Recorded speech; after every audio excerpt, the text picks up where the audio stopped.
Hello students, इस lecture में हम डिस्कस करेंगे इंक्लूडेड एंगल को।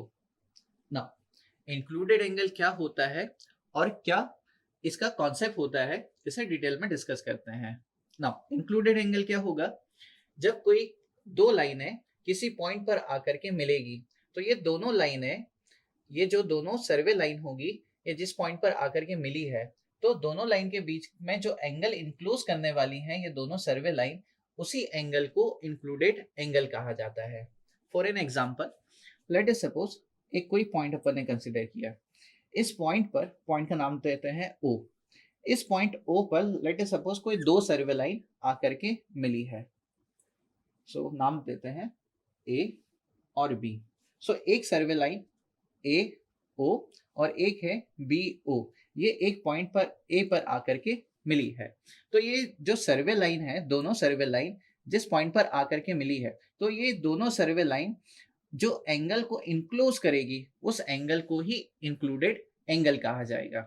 ना ये इंक्लूडेड एंगल ये भी हो सकता है और ये भी हो सकता है, यानी ये इंक्लूडेड एंगल इंटीरियर एंगल भी हो सकता है और एक्सटीरियर एंगल भी हो सकता है। ना जनरली ये मिस प्रिटेंड कर लिया जाता है कि इंक्लूडेड एंगल का मीनिंग होता है इंटीरियर एंगल, बट सर्वेइंग में इंक्लूडेड एंगल को डिफाइन किया जाता है कि clockwise angle measured in clockwise direction from the preceding line to the forward line. ना इससे मैं समझाता हूँ। सो अगर मैं आपको कहूं कि मेरा जो यहाँ पे दो केस लेता हूँ, इसी को एक बार और मैं बना के यहाँ दिखाता हूँ आपको, यहाँ इसको प्लॉट करता हूँ। सेम मैंने सिचुएशन को फिर से यहाँ पर लिया। ये स्टेशन ओ है, ये सर्वे लाइन ए, सर्वे लाइन बी। सो सर्वेइंग में हम कैसे डिफाइन करते हैं इंक्लूडेड एंगल को, उसको बात करते हैं। सो पहला केस मैं लेता हूँ कि इस केस में जो हमारी सर्वे लाइंस है, जो सर्वे लाइंस है वो कुछ ऐसी है, और जो हमारा प्रोग्रेस ऑफ वर्क है वो ए से ओ और ओ से बी की तरफ है। दूसरा केस लेते हैं, इसमें जो प्रोग्रेस ऑफ वर्क है बी से ओ और ओ से ए की तरफ है। सो प्रोग्रेस ऑफ वर्क समझ में आया। अब बात करते हैं इंक्लूडेड एंगल की। नाउ सर्वेइंग में इंक्लूडेड एंगल डिफाइन किया जाता है, ये क्लॉकवाइज डायरेक्शन में मेजर किया गया वो एंगल होगा जो कि मेजर किया जाएगा प्रीसीडिंग लाइन से फॉरवर्ड लाइन की तरफ। इस केस में देखना, हमारा प्रीसीडिंग लाइन क्या हो जाएगा? ए ओ। सो ए ओ हमारा प्रीसीडिंग लाइन हो गया और फॉरवर्ड लाइन ओ बी हो गया, है ना। सो हमें एक क्लॉकवाइज एंगल मेजर करना है जो कि प्रीसीडिंग लाइन से मेजर करना है क्लॉकवाइज डायरेक्शन में टूवर्ड दी फॉरवर्ड लाइन। सो ये एंगल देखिए कौन सा हो जाएगा? ये एक्सटीरियर एंगल, ये हो गया एक्सटीरियर एंगल। यानी कि इस केस में, हमारे पहले केस में जो इंक्लूडेड एंगल होगा वो एक्सटीरियर एंगल हो जाएगा। नाउ बात करते हैं सेकेंड वाले केस में। सेकेंड वाले केस में अगेन इंक्लूडेड एंगल को अगर बात करें तो इंक्लूडेड एंगल वो एंगल होगा जिसे क्लॉकवाइज डायरेक्शन में मेजर किया जाएगा from the preceding line to the forward line. इस केस में देखिए प्रीसीडिंग लाइन क्या हो जाएगा? हमारा बी ओ सर्वे लाइन।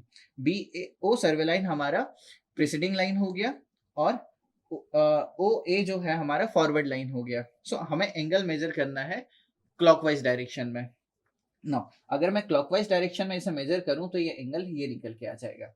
यानी कि इस केस में जो इंटीरियर एंगल है वो हमारा इंक्लूडेड एंगल बना।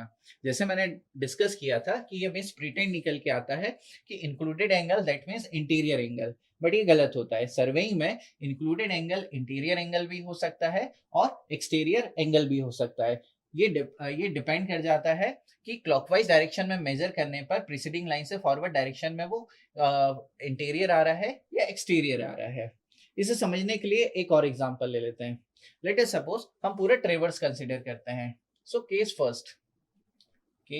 First.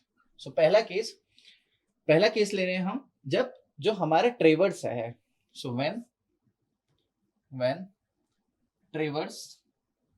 ट्रेवर्स run when traverse run in clockwise direction।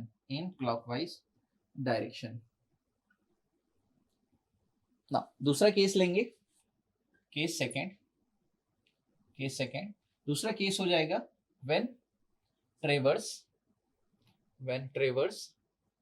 run in anti clockwise direction।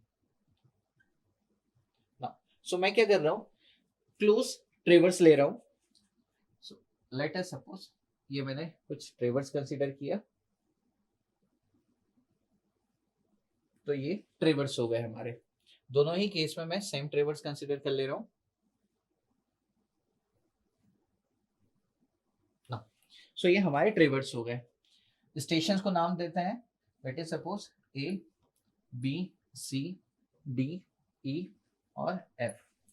S similar यहाँ पर भी ए बी सी डी ई और एफ ना. इस केस में हमारा जो ट्रेवर्स है वो क्लॉकवाइज डायरेक्शन में चल रहा है, क्लॉकवाइज डायरेक्शन में है ना. यानी ए से बी की तरफ वर्क किया गया, बी से सी, सी से डी, डी से ई, ई से एफ और एफ से ए. इस केस में एंटी क्लॉकवाइज वर्क किया गया, यानी progress of work anti clockwise है.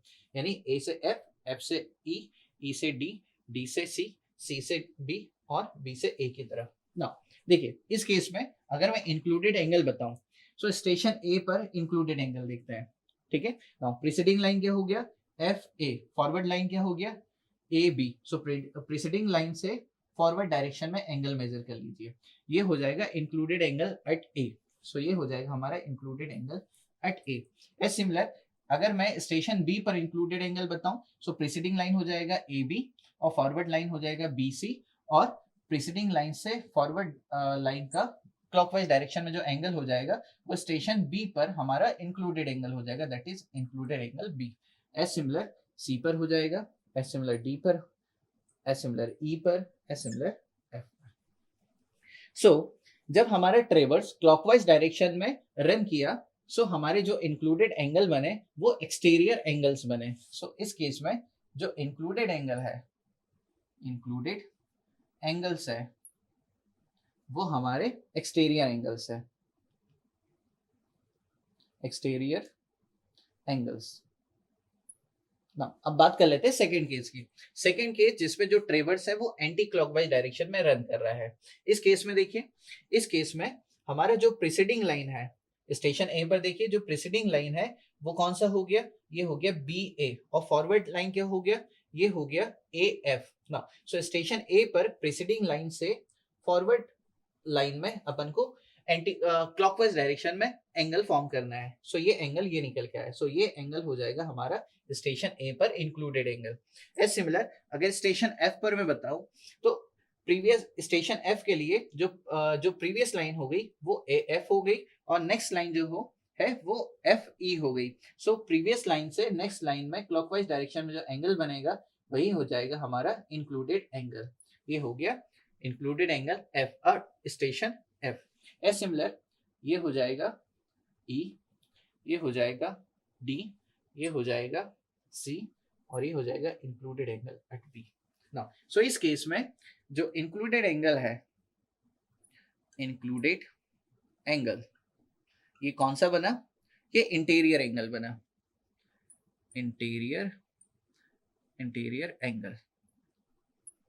सो जैसे मैंने बताया था जो इंक्लूडेड एंगल है इट में बी इंटीरियर एंगल, जो इंक्लूडेड एंगल है इट में बी इंटीरियर एंगल और एक्सटीरियर एंगल. डिपेंड कर जाएगा कि प्रीसीडिंग लाइन से और फॉरवर्ड लाइन में क्लॉकवाइज डायरेक्शन में कौन सा एंगल फॉर्म हो रहा है. So it is all about the included angle. Thank you.